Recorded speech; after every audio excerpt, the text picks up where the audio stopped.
At 4:30 in the afternoon, when the tire shop closes at 6 p.m., I took the car in and they checked the tires, and there's no tread on two of them. And then that one's leaking. So $500 later, I've got a new set of tires. An hour on the trains. We're just walking the last mile and a half. Our first pass is a failure.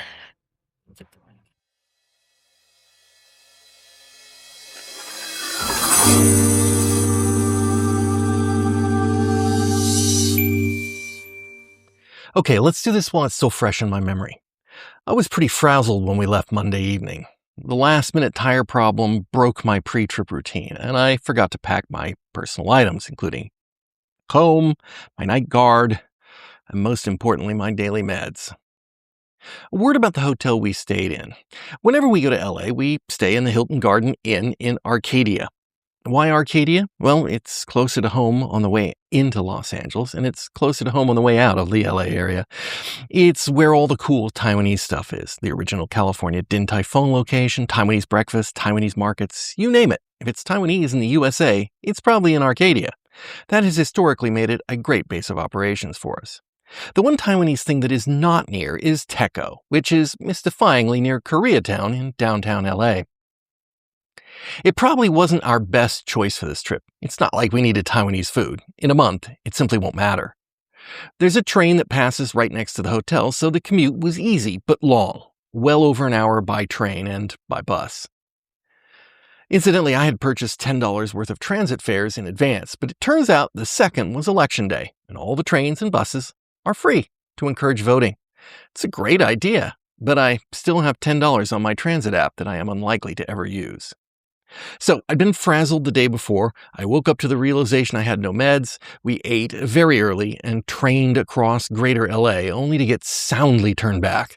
The front desk would not scan us in. The questions desk was decidedly in the no camp. Chuan couldn't be seen early, and I was SOL and would have to come back on yet another day. I was in a bad mood. I wasn't feeling good. My back was killing me, and it made no sense to travel back to the hotel only to turn around and come back later in the day. I was so annoyed that I didn't shoot another bit of useful footage to tell the story, so I am telling it to you now. We hopped on a train and went to the Santa Monica Pier and watched the soothing waves for a while.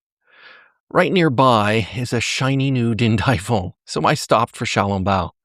The ones in the US are not as good as the ones in Taiwan. The pork has less flavor, but they're still delicious and they never disappoint.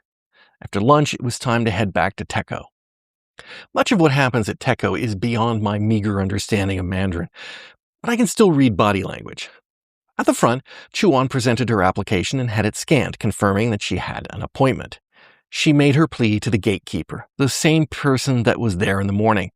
This time, he relented and allowed us to create a new appointment for me at the same time. He checked my paperwork, saw that I had it all, and let us pass. I think, perhaps, it bumped Chuan's appointment back because we didn't get to do a window for an hour after her scheduled time. Nonetheless, this time we got to a window, and we were both listed on the docket, so we did our paperwork. Sort of.